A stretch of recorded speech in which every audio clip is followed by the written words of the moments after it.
Why, hello there in the camera. Today, we are going to walk through exactly how to make the Rainbow Daisy bouquet. First things first, make sure you have purchased my felt flower kit from my shop, link below. This will come with all the materials you need to make this bouquet. So let's get started.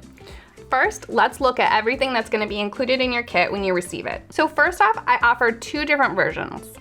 One is all of the materials and felt, not cut out at all. But if you wanna skip this step and just assemble, or you're not great at the scissors yet, then I also offer all the pieces cut out already for you. So two different versions that you can purchase. So for this tutorial, we are gonna go through as if we are cutting everything out. So what's in your box?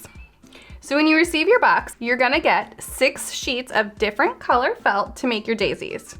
Now, in my shop, you can specify what colors you want. You don't have to limit yourself to rainbows. Totally open to you picking if you want all pink daisies or white daisies or whatever you want. If you want multiple color daisies, go ahead and let me know when you order your box, and I would be happy to accommodate you. So enough felt for your daisies, 6 felt balls for the centers of your daisies, 1 sheet of green felt for your leaves. Next, you will get all of the wires you need. Comes with 22 gauge wire for your leaves and 18 gauge wire to hold up your flowers. For hand cutting, you will get 2 stencils on freezer paper, and I'll show you how all of this is done, but this is what you're going to use as your stencils to cut out your felt for your flowers. So that's everything you're gonna get in the kit. But these are the tools that you're gonna need at home. So if you want a little recap of what tools work great to have on hand, go back to my tool video. That way you can get familiarized with all the tools that you should have on hand when you're making felt flowers. So this is what you need. You're gonna need a glue gun, high temp, detail, glue sticks, an iron. If you need the iron if you're going to be hand cutting. This is on, so it's very hot. Next, you're gonna need your large shears, needle nose pliers that include a wire cutter, detailed snips, and an awl. If you don't have an awl, not a big deal. You can use a safety pin. You can actually nip little holes with your scissors. You can even use like a finishing nail. Anything to make a small hole in your felt is fine. You could actually even use the wire that's provided. It just takes a little bit more effort and it's not ideal, but works. All right, let's get started cutting out all your flowers. So the first thing you wanna do is get your iron. I like to put it on the highest cotton setting. You're gonna get one of your squares of felt and your stencils. So what I like to do is I like to cut out your flower stencils. Just a really rough, quick cut around them just to separate them so that they all fit on these squares that I provide. For the purposes of this video, I cut out leaves just to do one at a time, but when you're doing it, you have one big sheet of felt here. You can lay the entire stencil over it and do it all at once and then cut them smaller.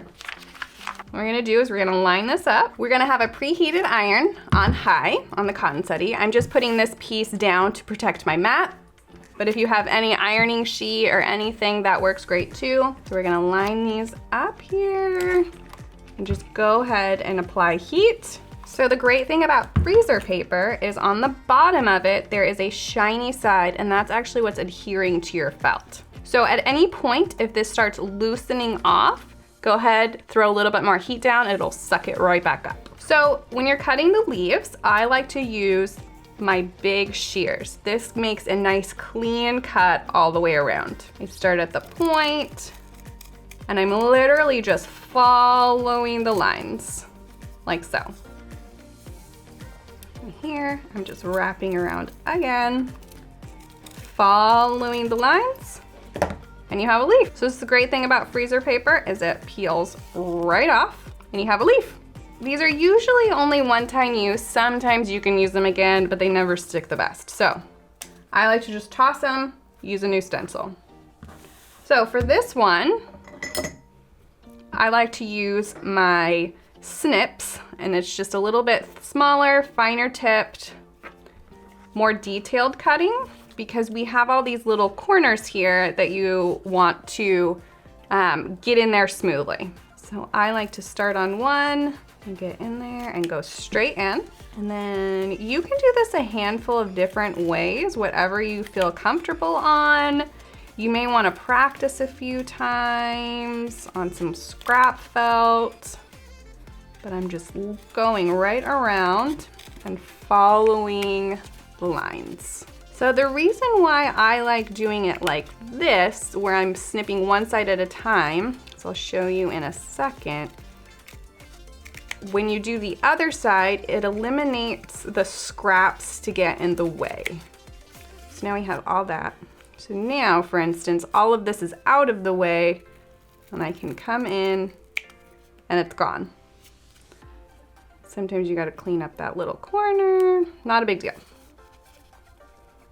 So we're gonna keep going. And that's why these scissors are so perfect, because they just gets right into that corner and they're sharp all the way to the corner and just snips it right off.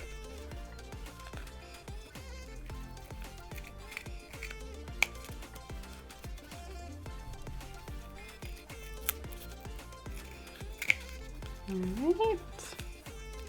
So because we have 6 flowers and 22 leaves for this project, you're gonna repeat it that many times. So you're gonna go through and cut out each square, each flower, and each leaf.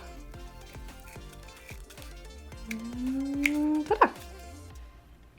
So again, something to remember when cutting is it does not have to be perfect. These are flowers. These are not, they're all organic, they're all different, and they're all unique. So I take the freezer paper off, and if there's anything on there that I don't like, sometimes I get a little bit of sharp corners, I just can go through and fine tune them, round them out, and make them exactly how I want them. Try not to fuss too much over it, because the more you remove, you can't add back. Okay. Till you get a shape like this. All right, now let's get rid of. These are some pieces that are already cut out and some leaves already cut out. And now we're gonna start. Now we're gonna start actually making the flower. So we're gonna take one flower and put the other one aside. This is a 2-layer flower. We're gonna get our glue gun. Get this out. We're gonna put a small bead of glue right at the bottom on each side of the petals. And then we're gonna pinch with one finger on one side and pinch with the other finger on the other side. So we're kind of making that fringe look. Whoops. We're making that fringe look when we. So now this is the part if you get too much glue, like right here, you take your little snips and you snip it right off. It's gone. Never a problem. Sometimes they do this at the very end, whenever you want, just to get away all that glue. All right, so now we're gonna do this along each petal. I like to do 2 at a time. So with a high temp glue gun, it doesn't dry that fast. So you can afford to do 2 at a time. If that's too much, just do 1 petal at a time. So for instance, we'll just throw a little bit right here. If it's just too much to control, not a big deal. So this is gonna kind of start making a cone shape. As you do more petals, you can move it around. And pinch. So one thing that I like to do too while I'm kind of holding it until that glue sets is get rid of all these spider webs. So glue guns make a lot of little spider webs like so, and they are very obnoxious and annoying and always in the way, so I'm constantly pulling them off so they're not on your final piece. And then last one. Tiny little dollop. Pinch and hold. Okay. So we're gonna snip a little bit of that off. clean up some side ropes. Okay, now we are gonna get, whoops, one of your felt balls. Put a little bit of glue right in the middle. Push that ball right inside.